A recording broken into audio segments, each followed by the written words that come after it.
கல்யாணம் முடிஞ்சு பொண்ணு மாப்பிள்ளை எல்லாத்தையும் நம்ம ஆரத்தி எடுத்து வரவேற்கலான்னு சொல்லி நாங்கள் எல்லோரும் வெளியில் வெயிட் பண்ணிகிட்டு இருந்தோம். அவங்களும் சூப்பராக வந்துட்டாங்க. அவங்க வர்ற நேரம் கடைசியில் பார்த்தீங்கன்னா அந்த ஸ்பீக்கர் வேறு ஒர்க் ஆகாமல் போயிடுச்சு. அந்த மணமகளை சாங் போடலான்னு சொல்லி எக்ஸ்பெக்ட் பண்ணிகிட்டு இருந்தோம், போட முடியாமல் போயிடுச்சு.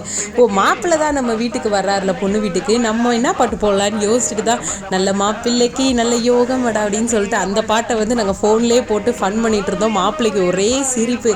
சரி வாங்க மாப்பிள்ளை அப்படின்னு சொல்லிட்டு, ஆக்சுவலாக மாப்பிள்ளை எங்களுக்கு அண்ணனா வாங்கண்ணே அப்படின்னு சொல்லி கூட்டிகிட்டு வலது கால் எடுத்து வச்சு வாங்க அப்படின்னு சொல்லிட்டு ஃபஸ்ட்டு எப்போவுமே பொண்ணை கூட்டிகிட்டு மாப்பிள்ளை வீட்டுக்கு தான் போவாங்க. எங்கள் வீட்டில் மகால் பொண்ணு வீட்டுக்கு ரொம்ப பக்கம்ன்றனால சரி வாங்கன்னு சொல்லி ஃபஸ்ட்டு பொண்ணு வீட்டுக்கே கூட்டிகிட்டு போய் உள்ளே உட்கார வச்சு நல்லபடியாக அவங்களுக்கு பாலும் பழம் எல்லாம் கொடுத்து நல்லா ஜாலியாக அவங்கள வழி அனுப்பி வச்சோம்.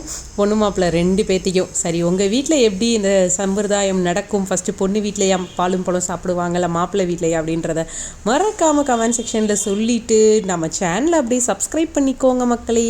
பாய்.